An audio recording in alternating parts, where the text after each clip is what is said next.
सखी सहेली।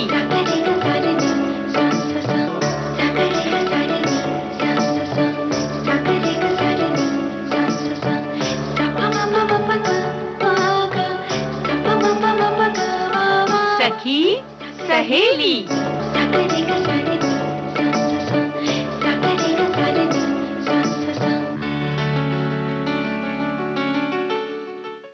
सभी सखियों सहेलियों को आकांक्षा सिंह और मंजरी वर्मा का नमस्कार। मंजरी जी, क्या हाल है? बस बिल्कुल बढ़िया है।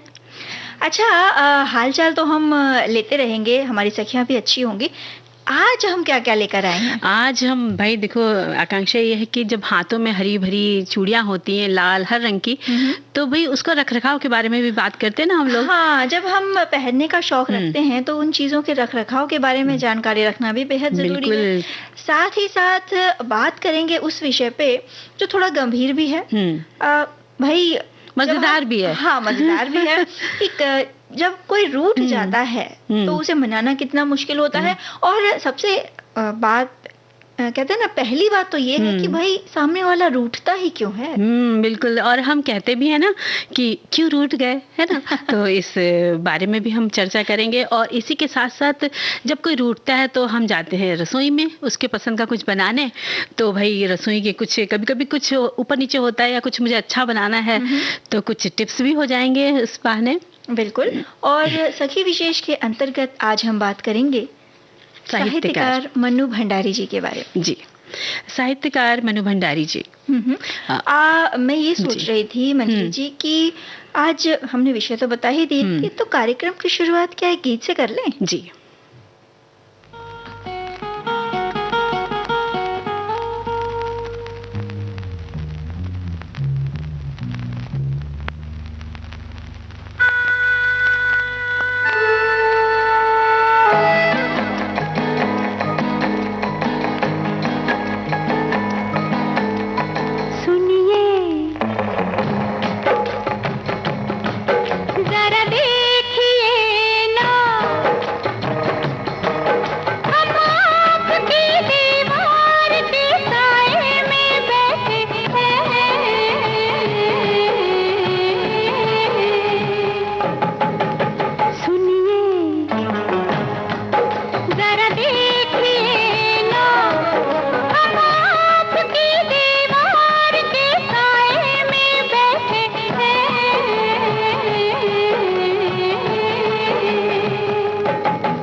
कर बैठा प्यार अजब मुश्किल है, दिल कर बैठा प्यार अजब मुश्किल है, हर दर्द मोहब्बत का बड़ा कातिल है, मजबूर है तलवार के साए में बैठे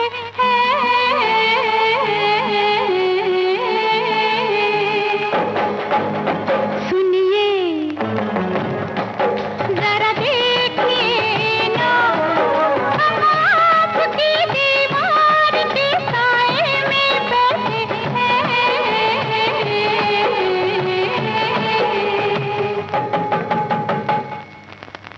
जी रुकिए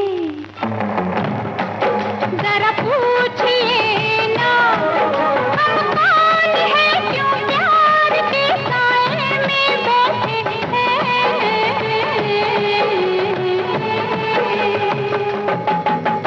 सुनिए।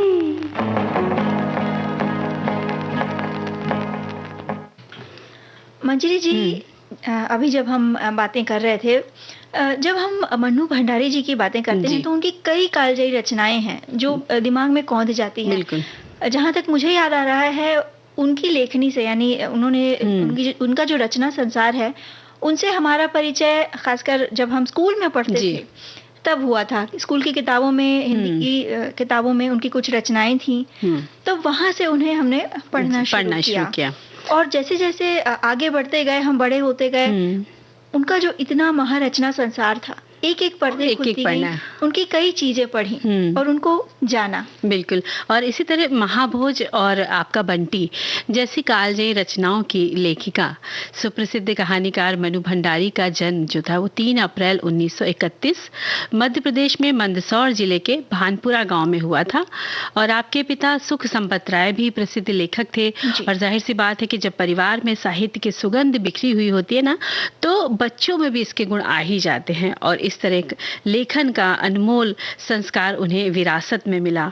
और जिनसे उनका विवाह हुआ वे भी सुप्रसिद्ध साहित्यकार राजेंद्र यादव जी थे। और वे हिंदी के सुपरिचित लेखक, कहानीकार, उपन्यासकार एवं आलोचक थे।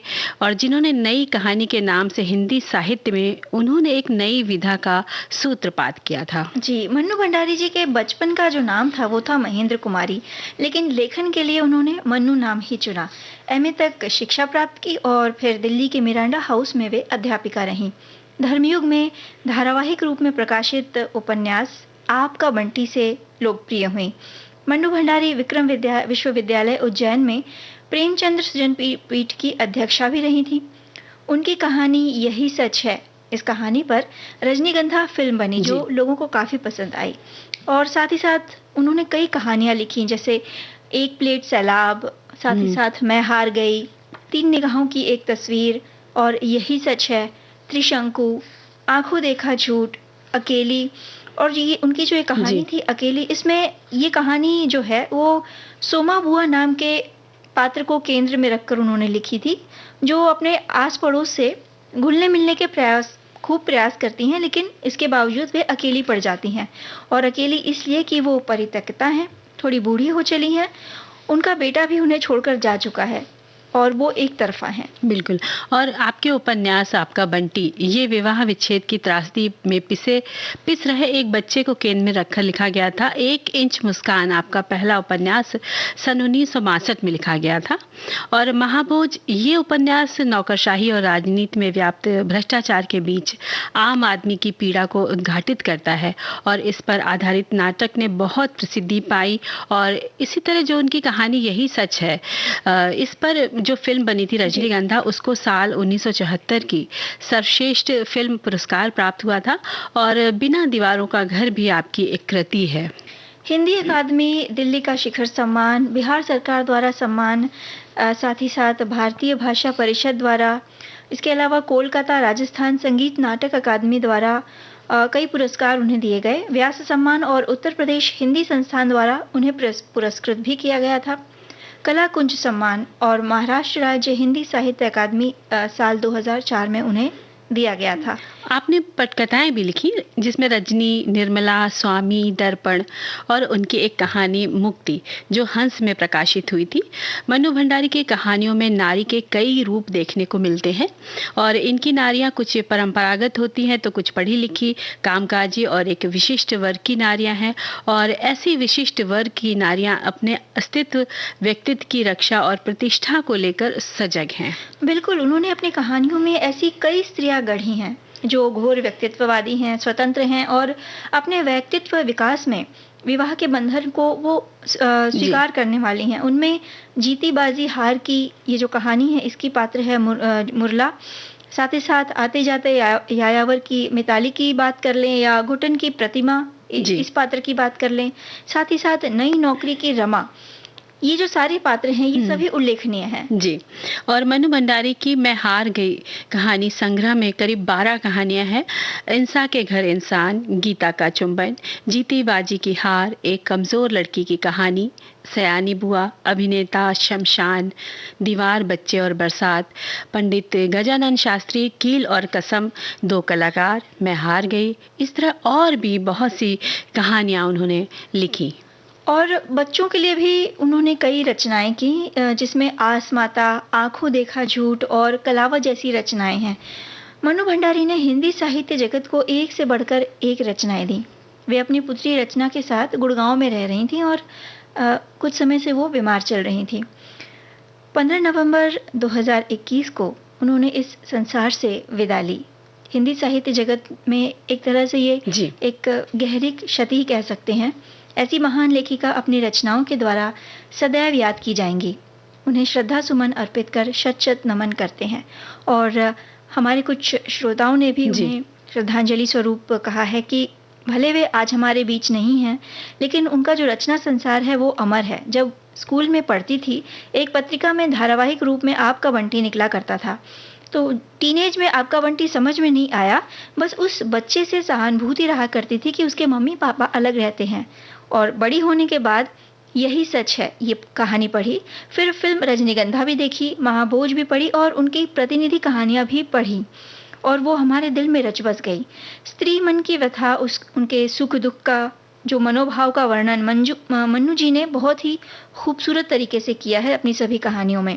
अकेली, त्रिशंकु, तीसरा आदमी, आपका बंटी, इन कहानियों की जो स्त्री पात्र हैं वो आज भी यादों में बसी हैं और दिल के काफी करीब हैं।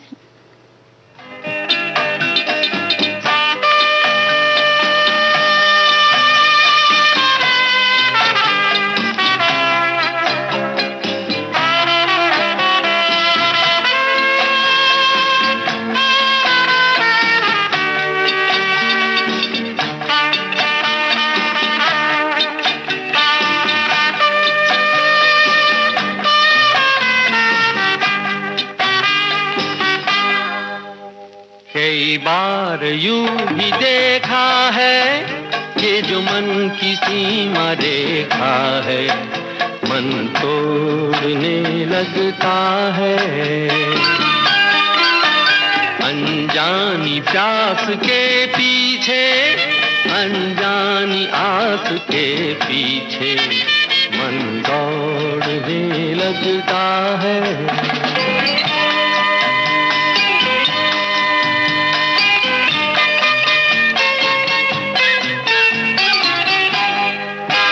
राहों में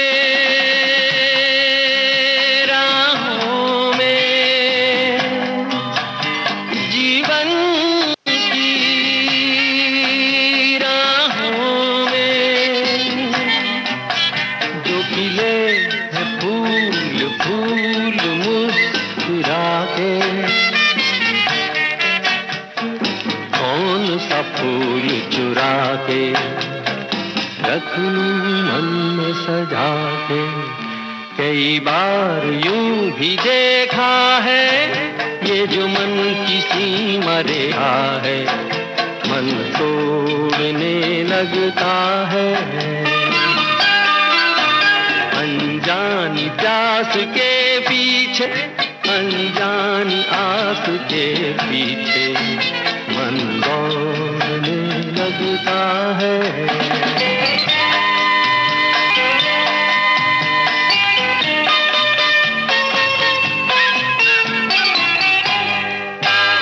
जानू ना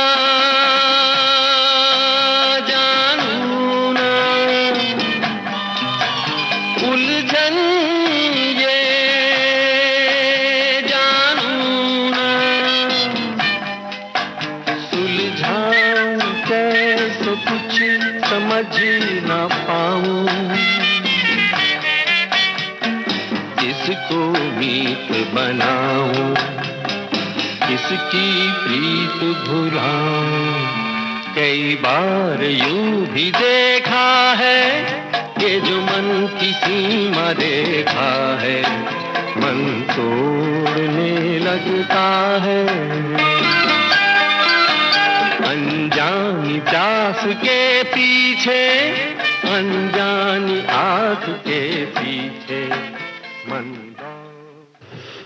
तो इस प्यारे गीत के साथ हम लोग को प्यारी प्यारी बातें करने वाले हैं चूड़ियों के बारे में कि चूड़ियों को कैसे रखा जाए क्योंकि जब देखो शादी का सीज़न होता है तो सभी जो लड़कियां होती हैं जिनकी शादी होनी होती है और जिनकी नहीं हो रही होती वो सब मिला के पूरा परिवार ही कहना चाहिए कि खूब सारी शॉपिंग करते हैं चूड़ियों की। मंजरी जी बात ऐसी है कि जो चूड़ियां होती हैं वो जो महिलाएं होती हैं एक तरह से उनका प्रमुख कहते हैं ना श्रृंगार होता है और सबको बहुत पसंद भी आती है भले किसी की शादी हुई हो या ना हुई हो और आजकल तो हर ड्रेस के साथ चूड़ियां जो होती है वो मैचिंग करने का रिवाज है मतलब ये नहीं कि आपने एक बार लाल पहन ली तो बस लाल ही पहने हैं लाल ही पहने रहेंगे जैसे जैसे आप कपड़े चेंज करेंगे उस रंग के हिसाब से आपके हाथों की चूड़ियों का कलर भी बदलता है तो कहने का मतलब ये है कि महिला के श्रृंगार में चूड़ियां हैं वो अपने खास स्थान रखती हैं। बिल्कुल स्थान रखती है और चूड़ियां जो है ना आकांक्षा जो हमारी छोटी छोटी बच्चियां हैं उनको भी बहुत पसंद आती है जब वो मम्मी को पहने देखती है तो उनको लगता है मेरे पास भी चूड़ियां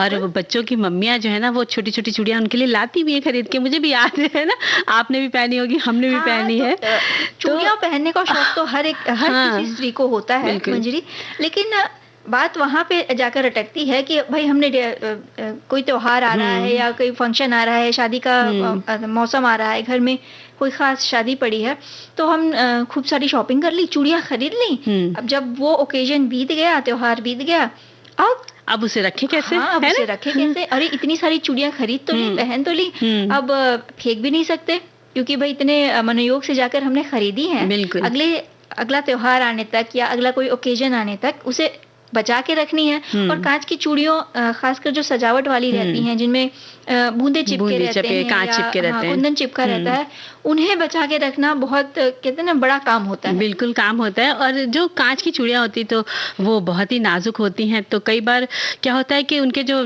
जिसमें बाजार से हम लाते डिब्बे में खरीद के वो डिब्बे टूट जाते हैं तो अब हमें डिब्बे कम पड़ जाते तो उन्हें रखें कैसे और कभी कभी क्या होता है कि ड्रेसिंग टेबल की जो ड्रॉर होती है उसमें भी हम चूड़ियां रखते हैं तो वो कई बार जल्दबाजी में गए पहने फिर रख दिया तो बिखर सी जाती है तो बहुत सारी उनके यादें जुड़ी होती हैं उन चूड़ियों से और चूड़ियां जो होती काफ़ी महंगी भी होती है डिज़ाइनर चूड़ियां भी होती हैं तो अगर हम उनको संभाल कर रखते हैं तो वो सालों साल अच्छी बनी रहती है तो सबसे पहले जैसे अखबार में चूड़ियां हम देखते जाते कि अखबार में चूड़ियां लपेट के लोग रखते हैं लेकिन उसकी जगह आप पहले चूड़ियों पर टिश्यू पेपर लपेट दीजिए क्योंकि टिश्यू नरम होता है तो उससे आपकी चूड़ियां की जो चमक है वो बनी रहेगी तो एक बार आप चूड़ियों को टिश्यू पेपर पे लपेटिए उसके ऊपर से अखबार लपेट के अगर आप रखते हैं तो वो भी एक तरीका है रखने का अच्छा अखबार जो होता है उसकी जो स्याही होती है वो चूड़ियों की जो डिजाइन होती है या उस पर आ सकती है वर्क होता है उस पे जाके वो जो कालिक है उस पे लग सकती है और वो खराब हो सकता है और जैसे आपने बताया कि जो चूड़ियों के जो डब्बे आते हैं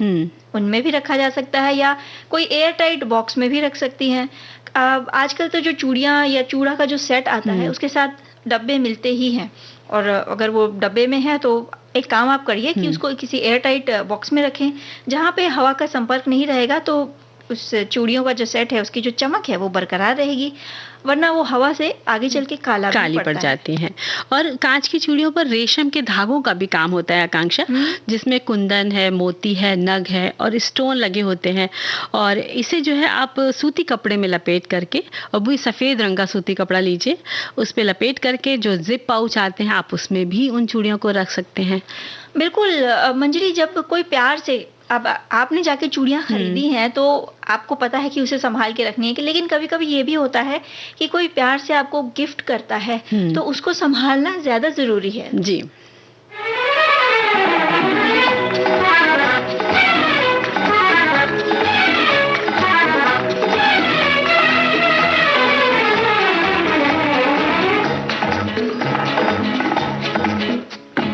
चूड़ी नहीं है मेरा,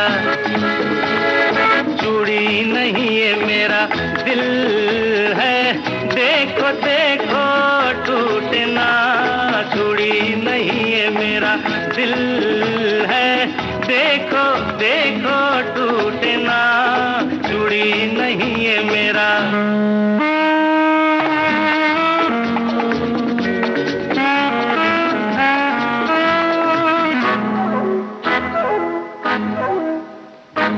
नीली पीली रंग बिरंगी प्यार की ये सौगात, ना ना ना ना ऐसे नहीं, धीरे धीरे चुपके चुपके डालो इनमें हाथ। कांच है कच्चा लेकिन इनसे वो सच्चा सिंगार। सोना नहीं, चांदी नहीं, हीरा नहीं, मोती नहीं, कीमत इनकी प्यार। फूलों सी नाजुक है, देखो देखो देखो देखो टूटे ना। चूड़ी नहीं है मेरा अच्छा सर, चूड़ी नहीं है मेरा दिल है, देखो देखो टूटे ना। चूड़ी नहीं है मेरा।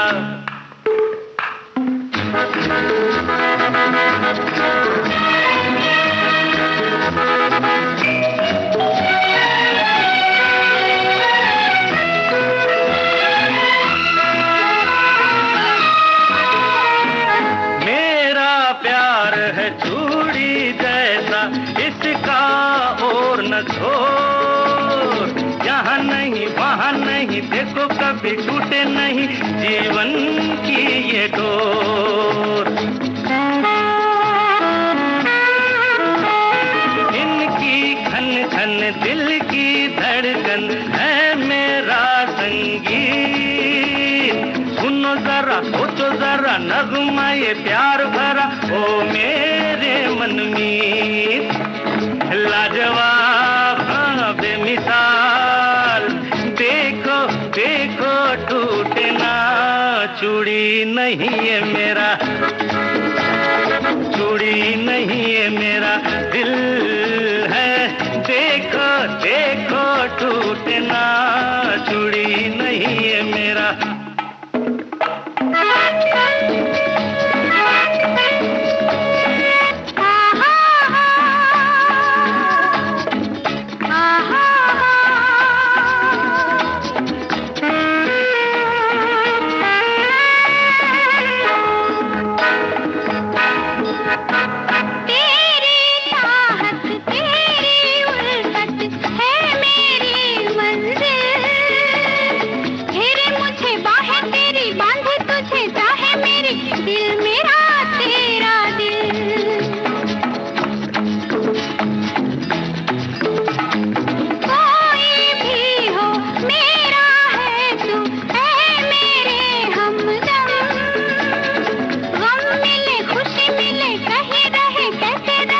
बिछड़ेंगे ना हम, फिर भी जाने मन, देखो देखो देखो टूटे ना।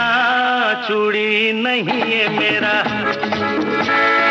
चूड़ी नहीं है तेरा दिल है, देखो देखो टूटे ना। चूड़ी नहीं है मेरा। तो मंजरी जी भाई ध्यान रखिए कि आप जो चूड़ियां सहेज कर रख रही हैं, जो इतने प्यार से आपने खरीदी हैं या किसी ने आपको उपहार में दी हैं, बहुत संभाल के रखी है। नहीं भाई आकांक्षा, हमने तो बहुत संभाल के रखी है। और जो हम लोग बात कर रहे थे कैसे रखें, तो भाई देखिए अगर आपके पास एयर टाइट कंटेनर नहीं है, कभी नहीं होता ना किसी किसी के पास, तो आप बटर पेपर में भी लपेट कर किसी और दूसरे कंटेनर में भी रख सकती हैं। तो चूड़ियों को हमेशा एक सेट की तरह ही रखें। जैसे कांच की चूड़ियों के साथ मेटल वाली जो चूड़ियां होती है, प्लास्टिक की होती है, उनको ना रखें, सबको अलग अलग रखें। और लाख की चूड़ियां जो होती हैं, कड़े होते हैं, तो कड़े कड़े अलग रखें, चूड़ियां अलग। तो आप अगर किसी पारदर्शी बॉक्स में रखते हैं तो वो चूड़ियाँ जो होती है वो हमें दिखती रहती है। जब कहीं आपको जाना है, तैयार होना है, तो आप ऊपर से ही देख के फटाक से आप चूड़ियाँ निकाल सकते हैं कि भाई इस साड़ी के साथ ये मैच करेगी। तो पारदर्शी में रखेंगे तो बिल्कुल आसानी रहेगी। बिल्कुल। और शादी या त्योहार के समय बहुत सुंदर सुंदर बॉक्स या तो उपहार में मिलते हैं या हम खरीद लाते हैं, तो उनमें रखें, या आप कपड़े के फोम लगाकर क्विल्टिंग सिलाई करके भी लंबे गोल पाउच बनाए जा सकते हैं। इसमें चेन या वेलक्रो लगाकर बंद कर सकती हैं। साइड में गत्ते का गोल कपड़ा चिपका कर लगा दें, और इससे होगा ये कि जो चूड़ियां आप रखेंगी तो वो हिलेंगी नहीं। कपड़े का चौकोर या आयताकार बैग बनाकर भी आप उसमें रख सकते हैं। ये बहुत अच्छी बात है कि हमारे पास घर में बहुत सारे कपड़े जो महिलाएं सिलती है ना आकांक्षा, उनके पास बहुत सारे कपड़े बच जाते हैं। तो उन कपड़ों से बहुत अच्छे इस तरह से आप क्विल्टिंग करके बहुत अच्छे अच्छे बैग बना सकती हैं, जिसमें आप चूड़ियों को आसानी से रख सकती हैं। तो आपके हाथ का बना रहेगा तो आपको खुशी भी होगी, है ना। और इसी तरह क्या होता है, कभी जब हमारे यहाँ जूते के डिब्बे आते हैं तो उनको भी आप अच्छे से कवर करके पेपर वगैरह चिपका के, और उसके अंदर भी आप जो प्लास्टिक की रॉड टाइप की एक आती हैं उनको लगा करके, या कोई लकड़ी के आपके पास रूलर मिल जाए, डंडे मिल जाए, उनसे भी आप लगा करके उसमें चूड़ियाँ रख सकती हैं। या नहीं है तो उस बॉक्स में आप छोटे छोटे प्लास्टिक की कटोरियाँ रख करके, उनमें भी 6 कटोरियाँ उस बॉक्स में आ जाएंगी, आप उसमें भी चूड़ियाँ रख सकती हैं। तो इस तरह से भी कर सकते हैं। और जो खाना पैक करने के लिए एक आती है, फॉयल आती है, तो उसके अंदर जो निकलता है गोल दफ्ती का गत्ता निकलता है, जो रोल जैसा रहता है, रोल जैसा, तो उसके अंदर आप धागा डाल के, मतलब थोड़ा मोटा सा धागा डाल करके और चूड़ियाँ रख के आप उसको हैंगर की तरह भी टांग सकते हैं। तो ये कई सारी तरीके हैं जिस तरह से हम चूड़ी को अपनी सहेज कर रख सकते हैं। बिल्कुल। अगर आप घर पे ही कुछ बनाना उपाय करना चाहें तो एक पुरानी ट्रे में कोई पतली सी, जैसा आपने बताया, या तो बॉटल ले लीजिए या लकड़ी का टुकड़ा ले लीजिए, उसको चिपकाकर भी चूड़ी का स्टैंड बनाया जा सकता है। या एक पुरानी सीढ़ी पर पतली परफ्यूम की बोतल चिपकाकर चूड़ी स्टैंड बना सकते हैं। मतलब अगर ये तो क्रिएटिविटी पर निर्भर करता है कि आप किस तरह से सोचती हैं बनाने के लिए। तो इस तरह से बनाएंगे तो ये भी अच्छा रहेगा। और इसी तरह अगर आप सीढ़ी जैसे तुमने बताया, तो उसके ऊपर अगर आप कोई भी ऐसी बॉटल डालती जिसमें आप छेद कर सकती हैं, तो आप 3-3 छेद मतलब करके ऊपर नीचे करके, और उसमें आप जो आपके पास पेन पड़े होते हैं पुराने रिफिल पेन वेस्ट जो खत्म हो गए, तो उनको भी आप उसमें डाल करके और अच्छे से ऊन के धागे से लपेट करके पूरा सजा करके फिर आप चूड़ी स्टैंड बना सकती है। बिल्कुल। और जब आप देखें, ये सबसे जरूरी बात है मंजरी जी, जब आप देखें कि आपके पास खूब सारी चूड़ियां हो गई हैं और वो कुछ पुरानी है लेकिन उनकी चमक बरकरार है, लेकिन आप उन्हें पहनना नहीं चाह रहे, तो ऐसी चूड़ियों को रखने का क्या फायदा? किसी को दे सकते हैं। और जो जिनके घर में छोटे बच्चे होते, स्कूल जाते हैं, तो उनके यहाँ कुछ क्रिएटिव वर्क होता है, स्कूल में कराया जाता है, तो उन चूड़ियों से भी आप कुछ डिजाइन बना करके आप इस्तेमाल करवा सकती हैं और लोगों को दे भी सकती हैं। और एक बात और आकांक्षा हम यहाँ पे बोलेंगे, जो मेटल की चूड़ियाँ होती है, तो उसके नीचे जो मेटल लगता है, कई बार वो खराब होने लगता है, नमी की वजह से उसमें जंग सा लग जाता है, तो उन चूड़ियों को तो ना ही पहने तो ज्यादा बेटर है। बिल्कुल। जैसे ही आपको दिखे कि कुछ चूड़ियाँ आपकी खराब हो रही हैं या कांच की चूड़ियों में भी कहीं से क्रैक वगैरह आ गया है, तो उसे तुरंत हटा दें। तो यानी चूड़ियों के साथ साथ हम लोग ने वो भी बातें बता दी कि भाई चूड़ियों का स्टैंड कैसे बनाए और चूड़ियों का इस्तेमाल किस तरह से करें, कैसे हैं, खराब चूड़ियों का इस्तेमाल कैसे करना है, ये तो हर व्यक्ति की कल्पनाशीलता पर निर्भर करता है मंजरी। तो सबके अपने अपने आइडियाज होते हैं, आप जिस तरह सोचें जी। कई तरह की सोच है, कई तरह के उपाय हैं। और फिलहाल तो मुझे चूड़ियों पर फिर कुछ सूझ रहा है, किया जाए, गीत सुन ले। हाँ।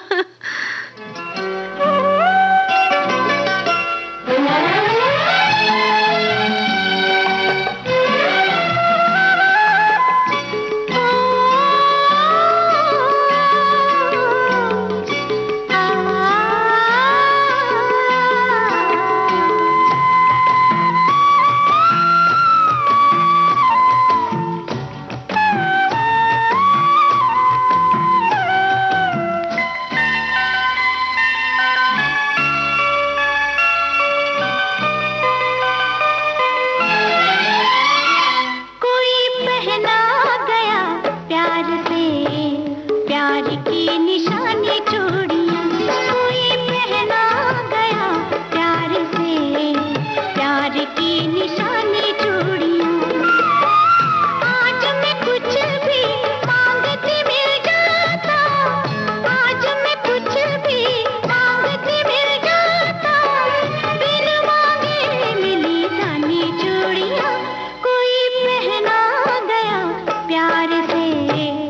प्यार की निशानी चूड़ियां, कोई पहना गया प्यार से, प्यार की निशानी चूड़ियां।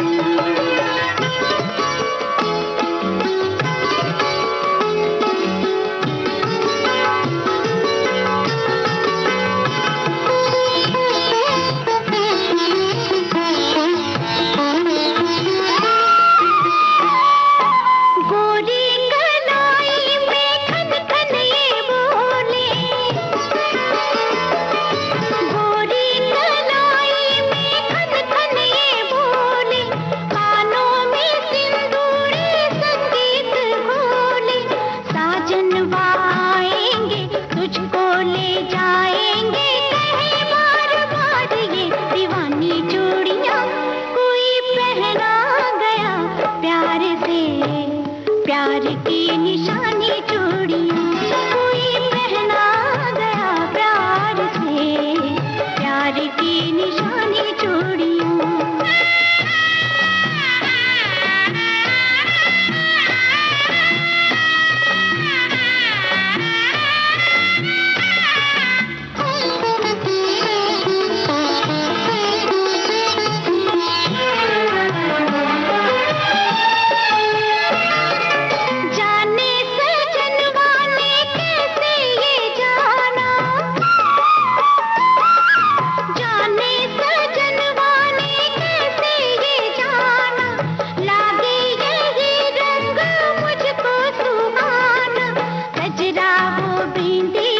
महावर हो मेहंदी हो, सोना सिंगार की है रानी चूड़ियां, कोई पहना गया प्यार से, प्यार की निशानी चूड़ियां, कोई पहना गया प्यार से, प्यार की निशानी चूड़ियां।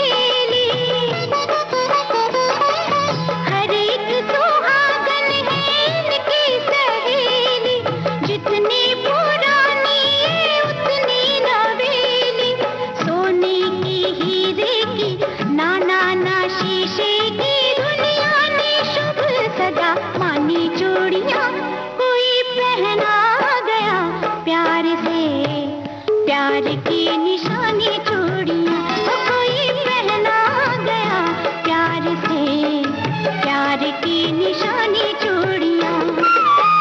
आज मैं कुछ भी मांगती मिल जाता, आज मैं कुछ भी मांगती मिल जाता, बिन मांगे मिली रानी चूड़ियां, कोई पहना गया प्यार से, प्यार की निशानी चूड़ियां, कोई पहना गया प्यार से, प्यार की निशानी चूड़ियां।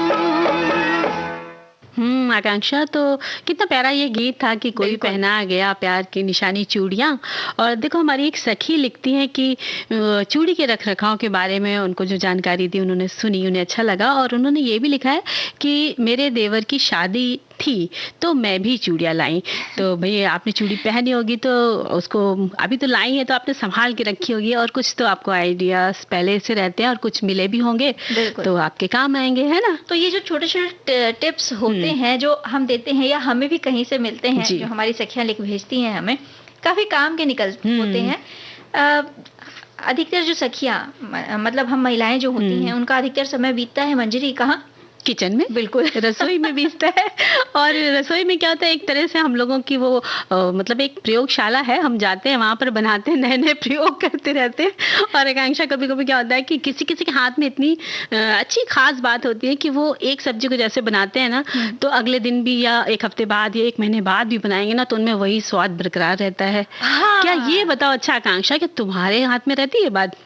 अब ये मैं कैसे बता नहीं नहीं, सकती हूँ? सच बताना पड़ेगा। ये तो वही बताएंगे जो मतलब खाएंगे, हाँ है ना। बिल्कुल, जो खाएंगे। लेकिन अच्छा, हम तो बता सकते हैं कि भाई मेरे हाथ में क्या है कि मेरा बदलता रहता है स्वाद। है ना। तो ये जो कुछ किचन के टिप्स हैं जो आज हम अपनी सखियों के लिए लाए हैं, जो पहला टिप्स हम बता रहे हैं वो तो हमारी एक श्रोता सखी ने लिख भेजा है जी, हमें। जी। साथ ही साथ वो कह रही है कि ये 100% आजमाया हुआ है।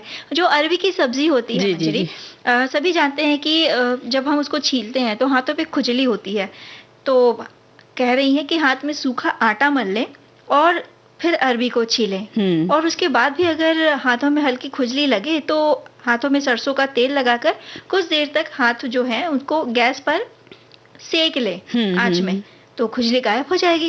आकांक्षा, ये टिप्स इनका बहुत अच्छा है, लेकिन ये शुक्रिया। टिप्स तो आजमाते कहते समय, हाँ, ये टिप्स आजमाते समय इस बात का ध्यान रखें रखना कि जब आप गैस पे हाथ सेकें तो हाथ जला ना बैठे। अच्छा, हम लोग भी करते थे, लेकिन हम लोग सेकते नहीं थे, सिर्फ हम लोग सरसों का तेल लगा के हाथ में और अरबी को छील लेते थे। तो इस तरह से भी अगर करते हैं तो भी आपका हाथ किनकिनाएगा नहीं, जिसे कहते हैं। बिल्कुल। वैसे ही जब हम मूंगफली भूनते हैं तो उसके जो छिलके निकालने होते हैं बड़ी देर लगती है। तो बहुत टाइम लगता है। तो ऐसे किया जाए कि किसी कपड़े की पोटली बनाकर उसमें वो भुनी हुई मूंगफली भर ले, और फिर पूरी तलने वाले जो छन्ना होता है उससे छिलके मतलब उसको जो पोटली है उसको खूब रगड़ ले, और फिर उस छन्ने से छान ले, मूंगफली अलग और छिलके अलग। हाँ, और ये जो छन्ना होता है ना, ये जो तारों वाला जो चला है आजकल, हाँ। वो वाला होना चाहिए, क्योंकि उससे मूंगफली बड़े दाने ऊपर रहेंगे और छिलके जल्दी जल्दी नीचे चले जाएंगे। और इसी तरह बात आती है मखानों की। जब मखानों को भूनना होता है तो कोई लोग पहले से घी डाल देते हैं, फिर मखाने डालते हैं, तो वो टाइम लेता है। तो आप क्या करिए, कढ़ाई में बिना तेल डाले ही, बिना घी डाले आप मखाने को हल्का सा भूनिए। जब वो गर्म हो जाते हैं, हल्के से थोड़े से कुरकुरे से हो जाएंगे, उस समय आप उसको निकाल लीजिए और फिर कढ़ाई में देशी घी डालिए और मखाना डालिए। और जो भी आपको व्रत है तो आप सेंधा नमक डालिए, और नहीं तो आप कोई भी मसालेदार बना सकते हैं, मसाला, चाट मसाला वगैरह डाल के मखाने को भून सकते हैं। तो ये भी एक मखाने को अच्छी तरह से भूनने का एक टिप्स है। बिल्कुल। अब ठंड का जब मौसम आ रहा है तो आंवले खूब मिलेंगे। तो हम सभी आंवले का कुछ ना कुछ बनाते हैं। अचार हो गया, मुरब्बा हो गया, या कैंडी हो गई। हाँ। तो आंवले को उबाल कर जो मुरब्बा कैंडी हम बनाते हैं वो बना लें, और उसकी जो गुठलियां रहती हैं जो काटते समय बचती हैं, उसके आसपास भी आंवले कुछ लगे रह जाते हैं। तो इसे अलग से पानी में उबाल कर वो जो पल्प है, यानी वो जो गूदा है, उसको रगड़ कर मैश कर गुठली अलग कर ले। और ये जो पल्प है इसको बालों के लिए, बालों में लगाने के लिए बोतल में भरकर रखें या शरबत में प्रयोग करें। बिल्कुल, बहुत अच्छा ये तुमने बताया आकांक्षा। और इसी तरह जब आलू को उबाला जाता है तो उसमें अगर उसके पानी में आप नमक डाल दें तो आलू जो है वो आराम से छिलता है। तो और इसके बाद जैसे पनीर है, पनीर कभी कभी क्या होता है सब्जी में हम डालते हैं तो कड़ा हो जाता है। तो आप पनीर को पहले थोड़ी देर नमक के पानी में भिगो दें, फिर आप उसको काट कर सब्जी में डालते हैं तो उसका स्वाद और उसका जो सॉफ्टनेस है, जो मुलायम, वो बना रहता है।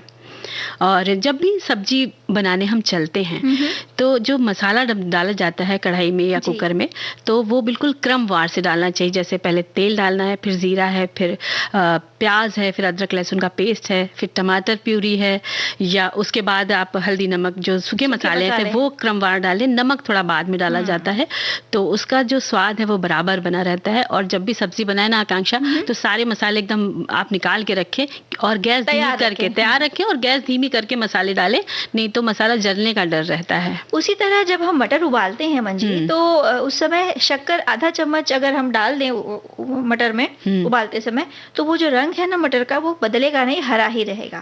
और दाल पकाते समय 1 घंटा भिगो कर रखें और तेल 1 चम्मच डालें, फिर पकाएं। बिल्कुल, स्वाद तो बहुत टेस्टी और स्वाद भी रहेगा जी।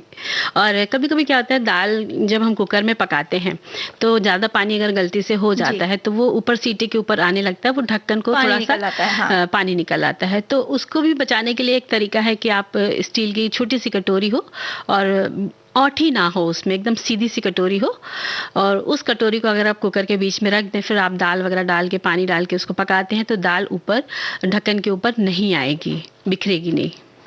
उसका जो पानी आता है ना, वो नहीं बिखरेगा। साथ ही साथ एक टिप ये है कि चटनी में 1 चम्मच दही डालें तो चटनी का जो रंग है वो बदलेगा नहीं, हरा ही रहेगा। बिल्कुल।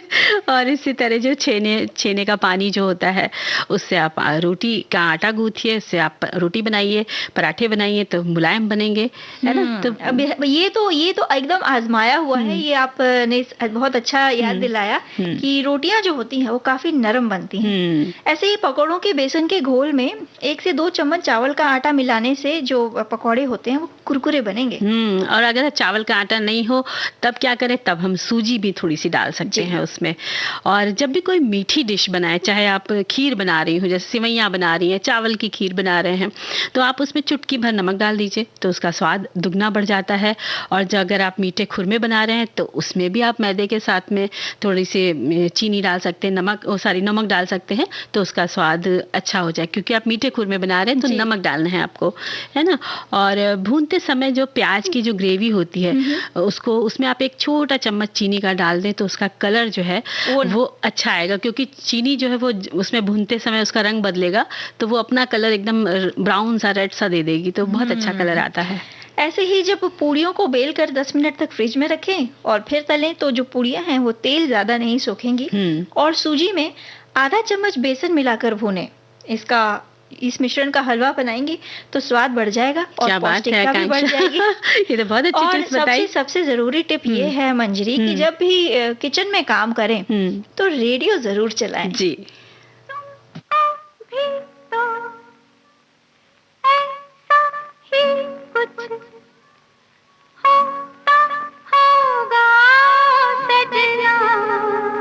कैसा कैसा तेरी याद सताती है, नींद नहीं आती है रातों में। तेरी याद सताती है, नींद नहीं आती है रातों में। तुमको भी तो ऐसा ही कुछ होता होगा ओ सजनी। कैसा? तेरा प्यार सताता है, चैन नहीं आता है रातों में।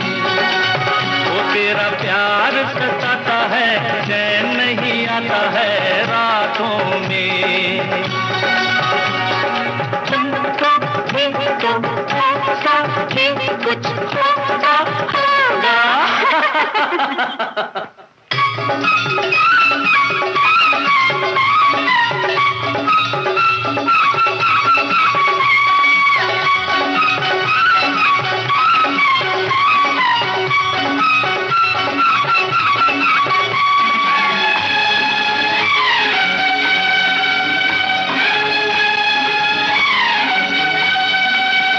मेरी हालत जैसी है तेरा हाल भी ऐसा है। मेरी हालत जैसी है तेरा हाल भी ऐसा है। हल्का हल्का सा दिया में जाने दर्द ये कैसा है। तुमको भी तो ऐसा ही कुछ होता होगा ओ सजनी। कैसा कैसा? तारे गिनता मैं रहता हूँ, जागता रहता हूँ रातों में। ओ तारे गिनता मैं रहता हूँ, जागता रहता हूँ रातों में।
कैसा? इंतजार तेरा करती हूँ, आहें मैं भरती हूँ रातों में।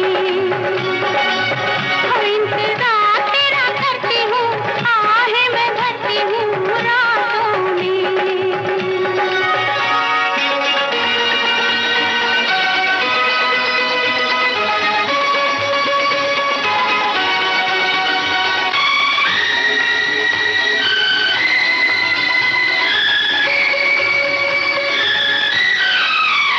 ये मस्त नजर तेरी मेरे होश उड़ाती है, ये मस्त नजर तेरी मेरे होश उड़ाती है। ये तेरी मस्ती मुझे भी मदहोश बनाती है। तुमको भी तो ऐसा ही कुछ होगा सजना। कैसा? रोज ख्वाब में तू आता है, दिल धड़काता है रातों में। रोज ख्वाब में तू आता है, दिल धड़काता है रातों में। तुमको भी तो ऐसा ही कुछ होता होगा।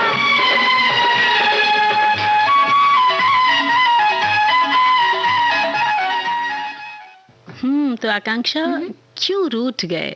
अक्सर हम जिनसे प्यार करते हैं ना, उनसे पूछ ही बैठते हैं भाई क्यों रूठ गए, और जैसे ही पूछा अच्छा, मुझे लगा कि आप मुझसे पूछ रही हैं। नहीं, आपसे तो हम बाद में पूछेंगे। तो जैसे ही हम उनसे पूछ बैठते हैं ना, तो जैसे ही पूछा कि जनाब फिर रूठ गए, और अब इनको मनाने के लिए कई तरह के उपाय खोजने पड़ जाते हैं, और कभी सफलता मिल जाती है तो कभी देर से मिलती है। लेकिन ये रूठने की बात जो है ना, वो हर रिश्ते में, हर उम्र में आ ही जाती है। हम ये उम्र के हिसाब से कह ही देते हैं कि भाई बच्चा है तो कह देते हैं कि बच्चा है रूठ गया, और कहते हैं बचपना है जो रूठ गया, अरे नादान है इसलिए रूठ गया। और कौन सी ऐसी बात कह दे जो कि भाई जो रूठ गए हैं, है ना? हमने ऐसा क्या कह दिया? तो मंजिर की देखा जाए तो ये जो रूठना मनाना है ना, ये जीवन में जो खट्टा मीठापन होता है ना, वो इसी से आता है। बिल्कुल।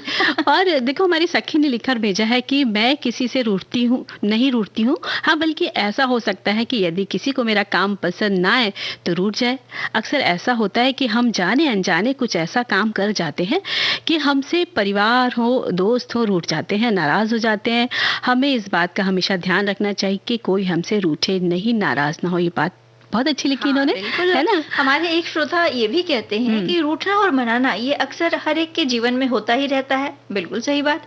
जैसे बच्चों का अपने माँ बाप से रूठना, पति पत्नी का एक दूसरे से रूठना, प्यार करने वालों का एक दूसरे से रूठना, ये बातें अक्सर होती हैं।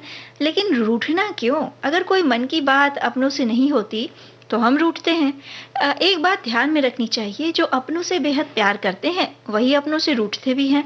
लेकिन रूठने वालों को मनाना भी आवश्यक है, नहीं तो जो रिश्ते हैं उसमें कभी कभी दरार आती है। लेकिन कभी कभी रूठने का बहाना बनाया जाता है, फिर भी ये जो रूठना मनाना है अच्छा होता है, जिसे हम किसी के रूठने का कारण जान सकते हैं और उनको मना सकते हैं, और इसके लिए आपस में संवाद की जरूरत है। और आकांक्षा देखो ना, एक सखी ने और लिखा है, क्यों रूठ गए, क्या वजह है? जो आपने हमें छोड़ गए, जो अपने हमें छोड़ गए, आवाज दी बहुत हमने, न फिर वो माने, गलतफहमियां है रूठने की वजह, न हम समझ पाए न वो समझ पाए। और रूठ कर कभी कभी हम ये कहते हैं कि अच्छा रूठ कर अदाएं दिखाई जा रही है, अब तो बात ही बिगड़ गई, तो वो रुक कर रूठ कर जाने कहाँ चला गया है, इस बार तो मानेगा ही नहीं, असंभव है। ऐसी बातें मन में आती हैं जब कोई रूठ जाता है। लेकिन देखा जाए तो असंभव कुछ भी नहीं है आकांक्षा, बस एक थोड़ी सी नोकझोंक होती है, एक तकरार होने का डर रहता है, कभी कभी अहंकार या ईगो बीच में आकर खड़ा हो जाता है, और वहीं कहीं नाजुक रिश्तों के बीच में दरार ना आ जाए, तो इस स्थिति से बचने के लिए रूठे को मनाना ही पड़ता है। बेहद जरूरी है ये।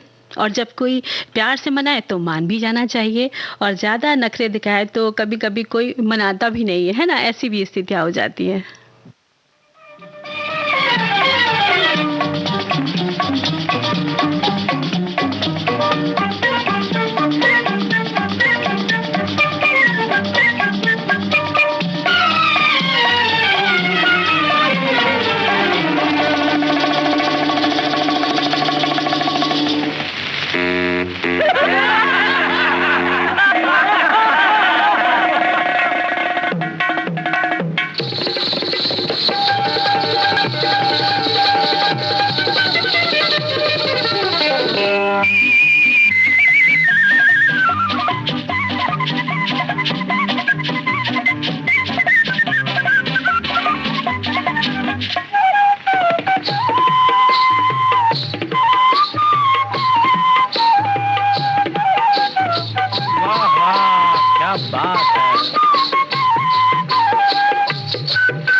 ये भी कोई रूठने का मौसम है दीवाने, किस्मत से आते हैं प्यार के जमाने, ये भी कोई रूठने का मौसम है दीवाने। तो मंजरी, ये भी कोई रूठने का मौसम है? बिल्कुल नहीं है। लेकिन अगर छोटे बच्चे रूठने की बात करें, छोटे बच्चों की, तो वो अपनी माँ से पहले रूठते हैं, क्योंकि उन्हें पता होता है कि वो उन्हें बहुत चाहती हैं और उनकी हर बात और उनकी हर जिद पूरी करेंगी।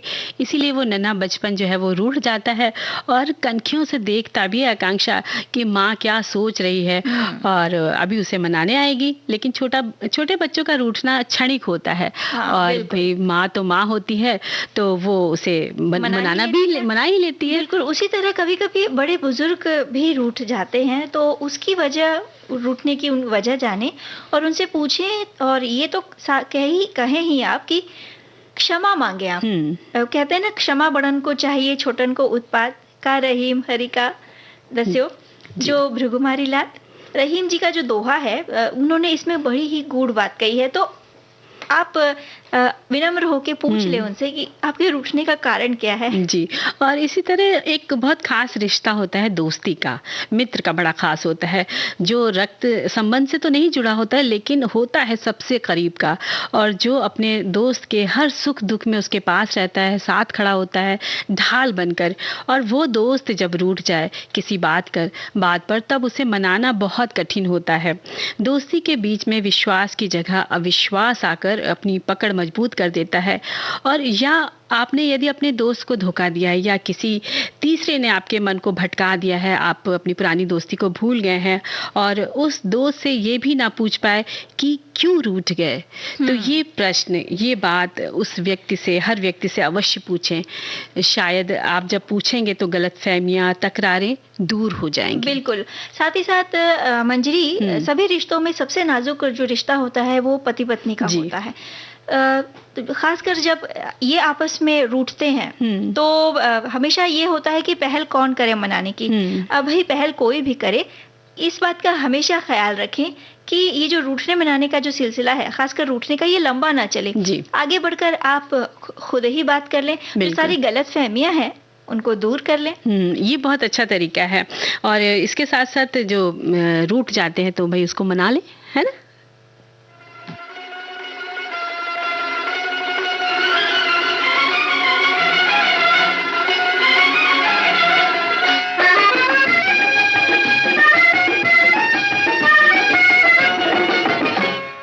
रूठी रहो मैं मनाता रहूं, तुम रूठी रहो मैं मनाता रहूं कि इन अदाओं पे और प्यार आता है, इन अदाओं पे और प्यार आता है। थोड़े शिकवे भी हो कुछ शिकायत भी हो, थोड़े शिकवे भी हो कुछ शिकायत भी हो, तो मजा जीने का और भी आता है, मजा जीने का और भी आता है।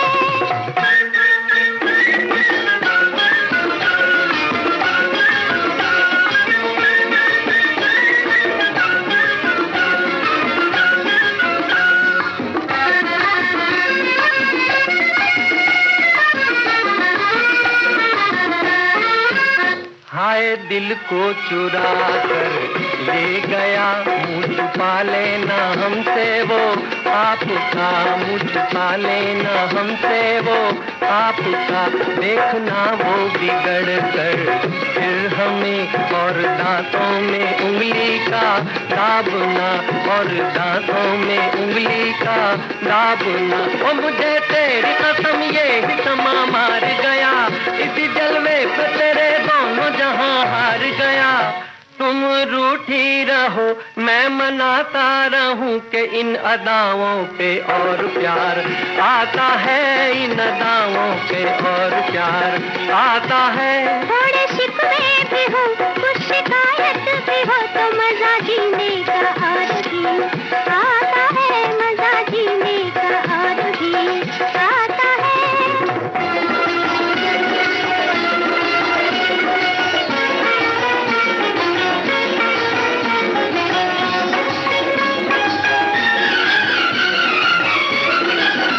ये न समझो कि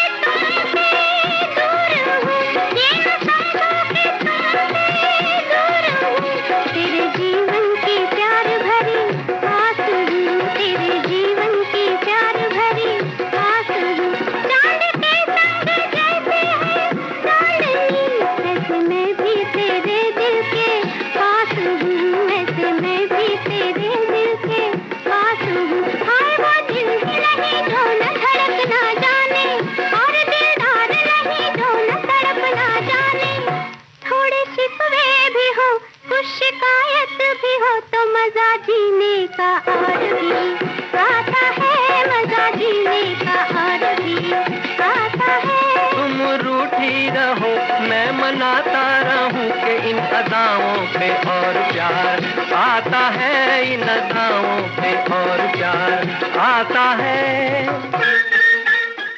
मंजरी भाई, रूठना मनाना अच्छा लगता है, लेकिन जब तक हद में रहे तभी तक। बात अगर बिगड़ जाती है और बढ़ जाती है जी, और तो ऐसा लगता है कि ये क्या हो गया जी। और जो जिंदगी की गाड़ी है वो तो भाई रूठने पे चलती है, मनाने पे चलती है, तो ये तो चलती रहती है ना।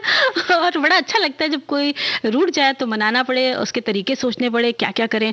तो भाई कोई रूठ गया है तो आप उसके लिए कुछ अच्छा अच्छा बना दे, खिला दे, है ना। बिल्कुल। और अब हम ये करें कि सबसे विदा लें, क्योंकि समय समाप्त हो चुका है।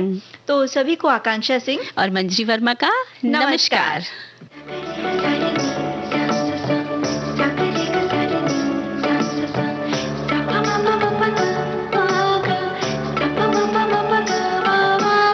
सखी सहेली।